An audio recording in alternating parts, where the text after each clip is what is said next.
মেঘলা, আপনাকে ধন্যবাদ। এই মুহূর্তে রয়েছি জাতীয় স্মৃতিসৌধে এবং ভিভিআইপিরা কিন্তু দেখতে ইতিমধ্যে কিন্তু প্রবেশ করতে দেখা যাচ্ছে।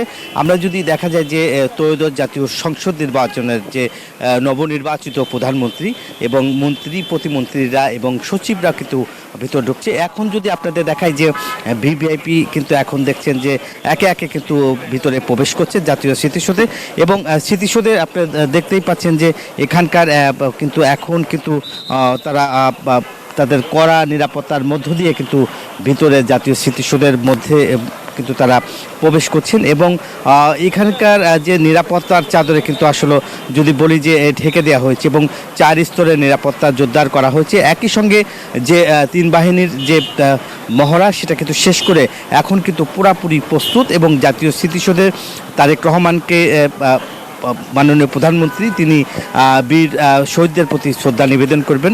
একই সঙ্গে মন্ত্রী এবং প্রতিমন্ত্রী এবং সচিবরাও কিন্তু একই সঙ্গে তারা জাতীয় স্মৃতিসৌধে ঢুকবেন এবং শহীদদের প্রতি শ্রদ্ধা নিবেদন করবেন।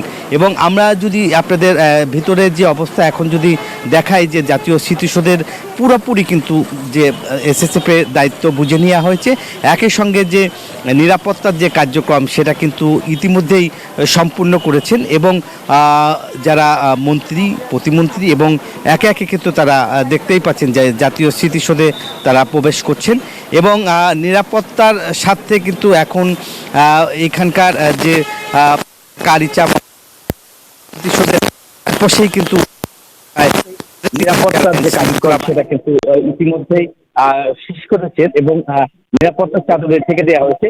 এবং আমরা যদি দেখাই যে এসএসএফ এই মুহূর্তে কিন্তু যে বাইরের কোনো লোক বা অন্যরা কিন্তু ভিতরে প্রবেশ করতে পারছে না এবং গণমাধ্যম কর্মীদেরকে যারা ভিআইপি যে প্রোটোকলে যারা ডিউটিতে এসেছেন তাদের কিন্তু যে চেকিং করে ভিতরে প্রবেশ করতে দেওয়া হচ্ছে।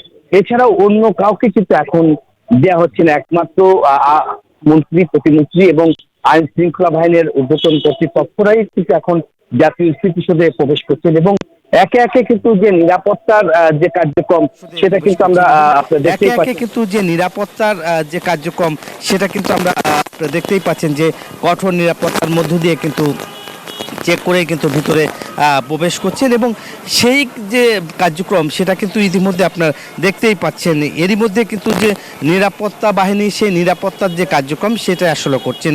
আর বলা হচ্ছে যে ঠিক 11টার সময় কিন্তু যে মাননীয় প্রধানমন্ত্রী ভিতরে প্রবেশ করবেন এবং সেই সময়টা কিন্তু আপনার ঠিক তার আগেই কিন্তু যে ঢাকা আরিচা মহাসড়ক কিন্তু বন্ধ রাখা হবে, এইটাই আসলে আইন শৃঙ্খলা বাহিনী বলছেন। এই ছিল আমার কাছে জাতীয় স্মৃতিসৌধের নিরাপত্তা ও প্রধানমন্ত্রীর আশাকে কেন্দ্র করে সর্বশেষ তথ্য।